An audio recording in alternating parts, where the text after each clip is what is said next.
12 রবিউল আউয়াল যেমনটা বলেছি, এটা রাসূল সাল্লাল্লাহু আলাইহি ওয়াসাল্লামের জন্মের দিন হিসাবে, মৃত্যুর দিন হিসাবে চূড়ান্ত ফলাফল নয়, চূড়ান্ত সিদ্ধান্ত নয়, এটা নিয়ে ইখতিলাফ আছে। আমি যদি ধরেও নেই যে আপনি মৃত্যুর ক্ষেত্রে 12 রবিউল কাছাকাছি পৌঁছে যায়, মৃত্যুর দিনটা 12 রবিউল আউয়াল পৌঁছে যায়, তাহলে একজন ব্যক্তি যখন এটা জানবে যে 12 রবিউল আউয়াল রাসূল সাল্লামের ইন্তেকাল হয়েছেন, সবচেয়ে প্রিয় জিনিসটা আমরা হারালাম যেই দিন, সেই দিন আপনার কাছে ঈদ হতে পারে না কোনোদিন, সেটা কোনোদিন ঈদ হইতে পারে না। আজকে আপনি আপনার ব্যক্তি জীবন থেকে শিক্ষা নেন, যারা সন্তানের মালিক হয়েছেন, দীর্ঘদিন পর একটা সন্তান হয়েছে আর হওয়ার কিছুক্ষণ পরে মরে গেল, অনেকের হয় না, বাচ্চা জন্ম হওয়ার পর মরে যায় না, ওই দিনটা ঘুরে ফিরে আসলে সে কি কেক সামনে রেখে হাসে, তালি বাজায় না কাঁদে? ওই কথাটা স্মরণ হলেই তার চোখ দিয়ে পানি ঝরবে, কারণ সে যে নিয়ামতটা পেয়েছিল এটা আবার সে হারিয়েছে। তখন পাওয়ার চেয়ে হারানোর বেদনাটা তার কাছে বেশি। আর এটা ছিল রাসূল সাল্লাল্লাহু আলাইহি ওয়াসাল্লামের সাহাবীদের চরিত্র। রাসূলুল্লাহ সাল্লাল্লাহু আলাইহি ওয়াসাল্লামকে যেই দিন তারা হারিয়েছেন, আনাস রাদিয়াল্লাহু তাআলা আনহু তিনি বলতেছেন, মদিনা যেমন অন্ধকারে ছেয়ে গেল, আমাদের জীবনের মধ্যে যেমন অন্ধকার ছেয়ে গেল, সেই দিনটা তো তারা জীবনে কোনোদিন ঈদের দিন হিসেবে পালন করেন নাই, বরং তারা ব্যথিত ছিলেন যে আমরা কি হারালাম, কি হবে এখন আমাদের। ফাতেমা রাদিয়াল্লাহু তাআলা আনহা তিনি বলতেছেন আনাসকে, তোমাদের অন্তরে সায় কিভাবে দিল যে তোমরা আমার বাবার উপরে মাটি ফেললা, তোমাদের নবীর উপরে মাটি ফেললা, দাফন করলা, এটা তোমাদের অন্তর মেনে কিভাবে নিল? একটা মানুষ কতটা শোকাহত হলে এই ভাষা মন্তব্য করতে পারে যে আনাস তুমি কিভাবে আমার বাবার উপর মাটি ফেললা, এটা হইল কিভাবে, তোমার অন্তর কিভাবে সায় দিল? এটা ছিল সাহাবা একরামদের চরিত্র। ওমর রাদিয়াল্লাহু তাআলা আনহু যেদিন ইন্তেকাল করেছেন রাসূলুল্লাহ সাল্লাল্লাহু আলাইহি ওয়াসাল্লাম, ধরে নিলাম আপনার কথাই 12 রবিউল আউয়াল, ওমর রাদিয়াল্লাহু তাআলা কি বলেছিলেন? যে বলবে আমার রাসূল মৃত্যুবরণ করেছে তাকে আমি গল্লা ফেলে দেব। কিন্তু আবু বকর সিদ্দিক রাদিয়াল্লাহু তাআলা এসে যখন তাকে কোরআনের একটা আয়াত দিয়ে সান্ত্বনা করলেন, আর সূরা আলে ইমরান 144 নম্বর আয়াতটা আপনি দেখে নেন, মা কানা মুহাম্মাদুন ওমা মুহাম্মাদুন ইল্লা রাসূলুন মিন ওমা মুহাম্মাদুন ইল্লা রাসূলুন কাদ খালাত মিন ক্বাবলিহির রাসূল আফা ইম্মাতা আও কুতিলা আনকালাবতুম আলা আকাবিকুম।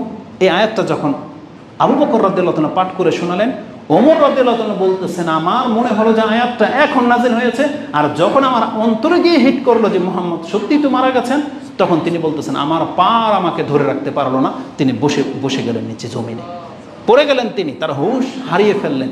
তাহলে সেই দিনটাকে তারা ঈদের দিন হিসেবে নিয়েছিলেন। যেই যুক্তি আপনারা দাঁড় করান যে খুশিটাকে প্রাধান্য দিতে হবে, এই জন্য শোকের দিন যদি খুশি চলে আসে তাহলে খুশিটাকে প্রাধান্য দিতে হবে, এটা আপনারা যুক্তি মাত্র। কিন্তু তাদের অন্তর তো এটা, তারা তো জানতো না যে 12 রবিউল আউয়াল রাসূল সাল্লাল্লাহু আলাইহি ওয়াসাল্লাম জন্মগ্রহণ করেছিলেন। তাহলে তো নাইজেরিয়ানদের মতো ওই কবরের ওই মানে লাশ কফিনের মধ্যে নিয়ে তারা ড্যান্স করতেন। আপনি দেখেছেন নেটে দৃশ্য, নাইজেরিয়ানদের আমি এরকম দৃশ্য দেখেছি, ওদের বাপ মা কেউ মরে গেলে কফিনের ভিতরে নিয়ে ওরা ড্যান্স করে, বুঝেন? তাহলে এটা তো ইহুদি খ্রিস্টানদের চরিত্র। কোনো মুসলিম তার বাবার লাশ কাঁধে নিয়ে নাচবে, এটা তো হইতে পারে না। তো শোক কোনোদিন সুখ হয় না, এটা জেনে নেন, এটা আপনার ভ্রম মাত্র। কিন্তু আপনার ঈদে মিলাদুন নবী জশ্নে জুলুস করে আপনি মজা পান, সেই জন্য আপনি ভুলে গেছেন যে এটা আমাদের রাসূলের মৃত্যুর দিন ছিল, ভুলে গেছেন আপনি জাতিকে এটা মানে খেলতামশায় লিপ্ত করে দিচ্ছেন। তো এবার আসুন আমি আপনাকে কিছু দলিল ভিত্তিক কথা শোনাই, তাদের বাড়াবার এটার সীমা থাকা দরকার। তারা কি করে বা কি করেছে তারা? তাদের একটা মন্তব্য হলো সব থেকে বড় ঈদ ঈদে মিলাদুন নবী। এটা বলে না সব থেকে বড় ঈদ ঈদে মিলাদুন নবী। কিসের ভিত্তিতে বলে? এই কথাটা যখন কারো মুখ থেকে বের হয়, আপনি কার বিরুদ্ধে কথা বললেন জানেন? কোন হুজুরের বিরুদ্ধে, আহলে হাদিসদের বিরুদ্ধে, সালাফিদের বিরুদ্ধে, রাসূলের বিরুদ্ধে, স্বয়ং আল্লাহর বিরুদ্ধে কথা বলেন আপনি, স্বয়ং আল্লাহর বিরুদ্ধে। কারণ যেই ঈদ আমরা পালন করি, ঈদুল ফিতর এবং ঈদুল আযহা, এই দিনের ঘটনা জানেন? রাসূল আমাদেরকে সংবাদ দিয়েছেন এই দুইটা দিন যে ঈদ হবে, এই ফয়সালাটা স্বয়ং আল্লাহ তাকে জানিয়েছেন। হাদিস স্পষ্ট আমাদের সামনে। আবু দাউদের একটা হাদিস নিয়ে নেন। আবু দাউদের হাদিসটি আপনি 959 নম্বরে পেয়ে যাবেন, এবং মুসনাদে আহমদে হাদিসটি 13131 রয়েছে। আনাস রাদিয়াল্লাহু তাআলা তিনি বলতেছেন যে কাদিমা রাসূলুল্লাহ সাল্লাল্লাহু আলাইহি ওয়াসাল্লাম আল মদিনা, রাসূলুল্লাহ সাল্লাল্লাহু আলাইহি ওয়াসাল্লাম যখন মদিনাতে আসলেন, তখন মদিনাবাসী কি অবস্থায় ছিল এটা তিনি পেলেন। তিনি কি পেলেন? ওয়ালাহুম ইয়াউমানে ইয়ালআবুনা ফিহিমা। রাসূল সাল্লাল্লাহু এসে দেখলেন যে মদিনাতে দুইটা দিন তারা খেলতামশা করে। জিজ্ঞেস করলেন, ফাকালা মা হাযানে আল ইয়াউমানে, এটা কি 2 দিন তোমাদেরকে দেখি তোমরা উৎসব করো, আনন্দ করো, খেলাধুলা করো, এই 2টা দিন কি?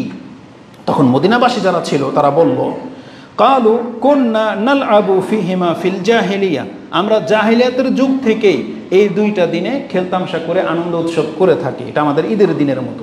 তখন রাসূলুল্লাহ সাল্লাল্লাহু আলাইহি ওয়াসাল্লাম জবাবটা কি দিচ্ছেন শুনেন। ফাকাল রাসূলুল্লাহ সাল্লাল্লাহু আলাইহি ওয়াসাল্লাম, নিজে বলেন না, বলছে ইন্নাল্লাহা কাদ আবদালাকুমা, নিশ্চয়ই আল্লাহ তোমাদেরকে এই 2টা দিনের বিপরীতে এমন 2টা দিন দিলেন, বিহিমা খায়রাম মিনহুমা, এই 2টা দিন থেকে ওই 2টা দিন বেশি শ্রেষ্ঠ। সেটা কি? ইয়াউমুল আদহা ওয়া ইয়াউমুল ফিতর। রাসূল বলেছেন আল্লাহ তোমাদের এই খেলতামশার দিন ক্যান্সেল করে দিয়ে এখন নতুন 2টা দিন তোমাদেরকে উৎসব পালন করার জন্য দিলেন, উত্তম হবে সেই দিন তোমাদের জন্য। সেটা কি? ঈদুল ফিতর, মানে রমজানের সিয়ামের পরে যে আমরা যে ঈদ পালন করি, এবং কুরবানির দিন ইয়াউমুন নাহার ও ইয়াউমুল ফিতর, 2টা শব্দই আছে। এই হাদিস আবু দাউদে রয়েছে 959, আপনি দেখে নিন। তাহলে এখানে বলছে ইন্নাল্লাহা কাদ আবদালাকুমা, আল্লাহ তোমাদেরকে এই 2টা দিনের বিপরীতে ওই 2টা দিন দিয়েছেন। তাহলে ঈদ হলো আল্লাহ প্রদত্ত যে ঈদ আমরা পালন করি। তাহলে আল্লাহর ফয়সালাকৃত ঈদের চাইতে আপনার বানানো ঈদ কি করে বড় হয়ে যেতে পারে? কি করে? এটা তো একটা ঠুমকা যুক্তি মাত্র আপনার। যেমন আল্লাহ বলতেছেন কোরআনে নাজিল করা হয়েছে লাইলাতুল কদর শ্রেষ্ঠ, আর এরা বলে এমন এমন যুক্তি পেশ করে যে সেই দিন থেকে তারা লাইলাতুল বারাত মানে শবরাতকে শ্রেষ্ঠ বানিয়ে ফেলছে। তাদের অনেক যুক্তি, ওই যুক্তিগুলো আমি আপনাকে 2-1টা উঠাবো, যেহেতু আজকে খুতবার দিন তো অত সময় পাবো না। তো কিন্তু আপনাদেরকে বোঝায় যে এরা এই লোকগুলোর তামসা দেখেন, তারা যেই 2টা দিন ঈদ করতো তারা কিভাবে পালন করতো? ইয়াল আবুনা, তারা খেলতামশা করতো। আর আমরা যেভাবে ঈদ পালন করি, আমাদের ঈদের মধ্যে কি খেলতামশা আছে? কি আছে? 2 রাকাত সালাত, এটাই আমাদের ঈদ। এই যে আল্লাহ যে আমাদেরকে খুশি হয়ে 2 রাকাত নামাজের জন্য ডেকেছেন, এটাই হলো আমাদের ঈদ, তাই না? কত উত্তম খেলতামশার চাইতে সালাত। তো এরা ওই খেলতামশাই চাচ্ছে, তারা রাসূল সাল্লাল্লাহু আলাইহি ওয়াসাল্লাম থেকে সিয়াম নেয় না, খেলতামশাই চাচ্ছে। এটার একটা যুক্তি একটু পরেই আসবে। এবার আসুন ঈদে মিলাদুন্নবী পালনে তাদের একটা যুক্তিগত বলি, হাস্যকর লাগে। কারণ আমাদের আবার কিছু শ্রোতারা আছেন, তারা কি করে, ওদের বিচক্ষণ কিছু বক্তাদের বক্তব্যের ধরন শুনে কি হয়, ওর অন্তর টালমাটাল হয়ে যায়, মনে করে আরে কত চমৎকার যুক্তি। কিন্তু ওদের যুক্তির নমুনাটা আপনি দেখেন। একজন শেখকে দেখলাম, আমরা তো শেখ বলি, ওরা কি বলে মাওলানা, মুফতি, পীর। ওদের বুজুর্গ, এক বুজুর্গ একবারে নাম করা পীর, চিনেন, নাম শুনলে চিনবেন, আমাদের এলাকারই। তো যাই হোক, যুক্তি পেশ করতেছে, এবং টেলিভিশনে যেই সমস্ত ঈদ পালন করা মৌলবীগুলো আছে, মোল্লা মানে আলেমগুলো আছে, তাদের একজনের একটা যুক্তি শোনেন, হাস্যকর যুক্তি। সে বলতেছে ঈসা আলাইহিস সালাম তিনি আল্লাহর কাছে চেয়েছিলেন যে আল্লাহ তুমি আমাদেরকে খাদ্য দাও, ওই দিনটা আমরা ঈদ হিসেবে গণনা করব। কোরআনে সূরা মাইদাতে আছে, আয়াতটা আমি একটু পড়ব। তো ঈসা আলাইহিস সালাম যেই দিন আল্লাহর কাছ থেকে খাদ্য পেয়েছিলেন, সেই দিন তিনি বলেছিলেন যেটা আমাদের জন্য ঈদের দিন হবে। আসুন আগে আয়াতটা বলি, তারপর আপনাকে যুক্তিটা আমি আপনার কাছ থেকে শুনবো। আল্লাহ বলেছেন সূরা মাইদা 5 নম্বর সূরার আপনি 114-15 এই আয়াতগুলোতে পেয়ে যাবেন।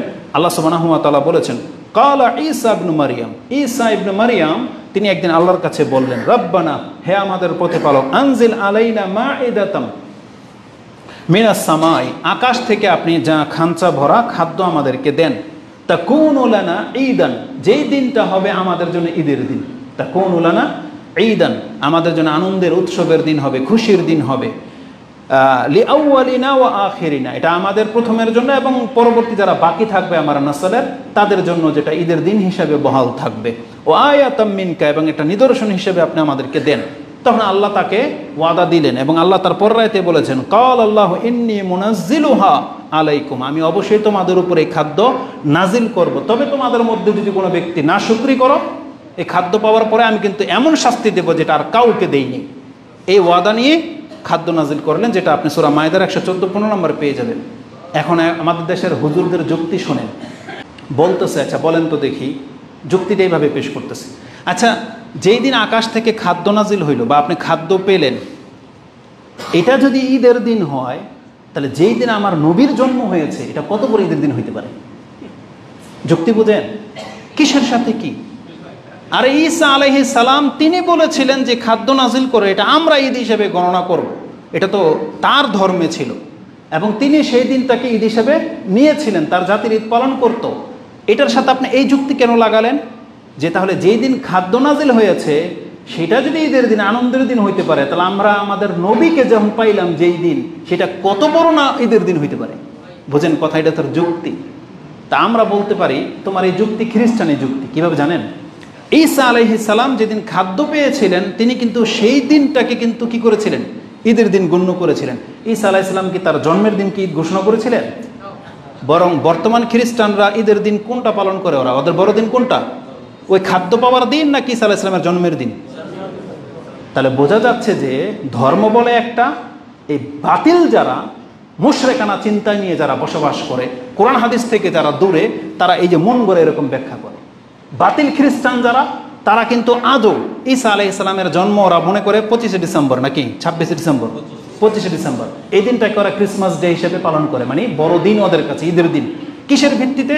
ওটা কি খাদ্য নাজিল হওয়ার দিন ছিল? না। কিন্তু কোরআন কি বলতেছে? যে ঈদের দিন পালন করলে খাদ্য নাজিল করার দিনটাকে করা উচিত ছিল, কিন্তু এই বদ জাতি তারা ওই দিনটাকে ভুলে গিয়ে তার জন্মের দিনটাকে নিয়ে নিয়েছে। ঠিক আমাদের সাথেও একই আচরণ করেছে এই মুশরিকগুলো। যেই দিন আল্লাহ নবী করেছেন তাকে আল্লাহ বলেছেন সেটা তোমার জন্য বেশি মানে উত্তম দিন, মানে আজিম। আর এরা কি করেছে? নবী হওয়ার দিনটাকে ক্যান্সেল করে দিয়ে তার জন্মের দিনকে নিয়ে পারাবারি শুরু করে দিয়েছে। তাহলে এটা কোরআন সুন্নাহ ওয়ালা হইল নাকি খ্রিস্টানদের থিওরি অনুযায়ী হইল? তাহলে এটা কেমন যুক্তি জাতির সাথে? দ্বিতীয় যুক্তি তাদের শোনে, তাদের যুক্তির খণ্ডন তো এইভাবে এতটাই করা যথেষ্ট। আমি একটা জিনিস খুব সূক্ষ্মভাবে ফাইন্ড আউট করেছি, যারা নবীদের অনুসারী হয় তারা নবীর আমলের উপরে ক্ষান্ত থাকে, কিন্তু বদ যারা, তারা নবীর অনুসারীর নামকরণ করে নিজেদের মতের উপরে চলে। এটা হচ্ছে ইহুদি খ্রিস্টানদের একটা চরিত্র। যেমন ঈসা আলাইহিস সালামের জাতির চরিত্র দিয়ে আপনাকে বুঝাইলাম, তারা কিন্তু খাদ্যের দিনটাকে ঈদ হিসেবে গণনা করে না, তার জন্মের দিনটাকে নিয়েছে। মূসা আলাইহিস সালামের জাতির মধ্যে এরকম বদ লোকের জন্ম হয়েছিল। মূসা আলাইহিস সালাম তার একটা আদর্শ ছিল 10 মুহররমের দিন তিনি সিয়াম পালন করতেন, জানেন না? ওই ঘটনাটা আপনাকে বলি, তারপরে বুঝতে পারবেন যে যারা মিলাদ পালন করে, জশ্নে জুলুস করে, তারা কোন চরিত্রের লোক। ইবনে আব্বাস তিনি বলতেছেন, আন্না রাসূলুল্লাহ সাল্লাল্লাহু আলাইহি ওয়াসাল্লাম কাদিমাল মদিনা ফাওয়াজাদাল ইয়াহুদা সিয়ামান ইয়াউমিন। সেই দিন তারা সিয়াম পালন করত। তাদেরকে জিজ্ঞাসা করা হলো যে কেন তারা সিয়াম পালন করে? জবাবে তারা বলেছিল, হাযা ইয়াউমুন আযীম নাজ্জাল্লাহু মূসা ওয়া কওমা ওয়া গাররাকা ফিরআউনা ওয়া কওমা ফাসামা মূসা শুকরান লিল্লাহ ওয়া নাহনু নাসুম। এটা ছিল তাদের জবাব। যারা প্রকৃত অর্থে মূসা আলাইহিস সালামের অনুসারী হিসেবে ছিল, তারা তথ্যটাকে রাসূল সাল্লাল্লাহু আলাইহি ওয়াসাল্লামকে এভাবে দিয়েছে, যে হাদিসটা আপনি মুসলিমের সিয়ামের অধ্যায় 1865-তে পেয়ে যাবেন এবং 4312-তে পেয়ে যাবেন বুখারীতে।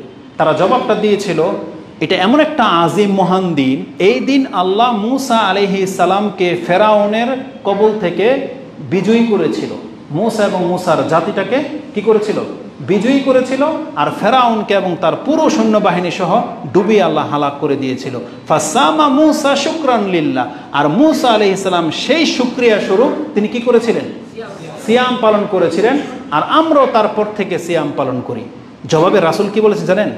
রাসূলুল্লাহ সাল্লাল্লাহু আলাইহি ওয়াসাল্লাম বলেছেন, লি আসহাবিহি আনতুম আহাক্কু বিমূসা মিনহুম। এই জাতির চেয়ে তোমরা মূসার বেশি হকদার। মানে আমাদেরকে রাসূল বলেছেন যে আমরা মূসার বেশি আপন এই ইহুদি নাসারাদের চেয়ে। অতএব মূসা আলাইহিস সালাম যেহেতু শুকরিয়া স্বরূপ সিয়াম পালন করেছেন, রাসূল নিজেও সিয়াম পালন করেছেন, ও আমারা বি সিয়ামিহি, আর আমাদেরকে আদেশ করেছে যে তোমরাও সিয়াম পালন করো। তাহলে কোনো ঘটনাকে কেন্দ্র করে যদি উৎসব পালন করতে হয় বা আপনি সন্তুষ্টি যদি প্রকাশ করতে হয়, মাধ্যম কি? সিয়াম রাখা। কিন্তু এই জাতি কি করেছে জানেন? পরবর্তীতে আরেকটা হাদিস নিয়ে নেন, যে হাদিসটা আপনি মুসলিমে 2551 নম্বরে পেয়ে যাবেন। এখানে আছে, আব্দুল্লাহ ইবনে আব্বাস বলতেছেন, ও আহালুল খায়বার, খায়বারের যে ইহুদি নাসারারা বাস করত, তারা কি করত? ইয়াউমুল আশুরা, ইয়মে আশুরাটাকে তারা কিভাবে গ্রহণ করেছিল? ইয়াত্তাখিজুনাহু ঈদান, তারা সেই দিনটাতে ঈদ হিসেবে গ্রহণ করেছিল। ওয়া ইয়ালবিসুনা নিসাআহুম ফিহি হুল্লিয়াহুম ওয়া শারাতাহুম। সেই দিন তারা কি করত? খাইবরের ইহুদি যারা ছিল, তারা মূসা আলাইহিস সালামের ওই সুন্নতের উপরে ছিল না। তারা সেই দিন সিয়াম পালন না করে সেই দিনে তারা ঈদ পালন করত। বুঝলেন? এবং তাদের মহিলাদেরকে অলঙ্কার পরাতো এবং সাজসজ্জা করাতো। এটা হচ্ছে খাইবারের ইহুদিদের চরিত্র, যেটা আপনি 2551 পেয়ে যাবেন। এই ঘটনাটা উল্লেখ করে আমি আপনাকে কি বোঝাতে চেয়েছি, নবীদের অনুসারী যারা হয় তারা নবীদের মতো আমল করে। যেমন মূসা আলাইহিস সালাম শুকরিয়া স্বরূপ সিয়ামকে পছন্দ করেছেন, আমাদের নবীও কিন্তু শুকরিয়া স্বরূপ কি পছন্দ করেছেন? সিয়াম। রাসূল সাল্লাল্লাহু আলাইহি ওয়াসাল্লাম নিজের উপরে অনুগ্রহ যখন করা হয়েছে, তার জন্ম বলেন, তার নবী হওয়া বলেন, শুকরিয়া স্বরূপ রাসূল সাল্লাল্লাহু আলাইহি ওয়াসাল্লাম কি বেছে নিয়েছেন? সিয়াম রাখা। আর আমাদেরকেও সেটা আদেশ করা হয়েছে। কিন্তু এই বদ জাতি তারা এই সুন্নাহকে ছুঁড়ে ফেলে দিয়ে তারা কোনোদিন বলতে পারবে না যে রাসূল সাল্লাল্লাহু আলাইহি ওয়াসাল্লামের জন্মকে কেন্দ্র করে আমরা সোমবার দিন সিয়াম রাখি। এরা জশ্নে জুলুস নিয়ে ওই ঘোড়া বানিয়ে তারা রাস্তার মধ্যে নেমে পড়ে। আর এদেরকে দেখে আপনারা ধোঁকা খেয়ে যান।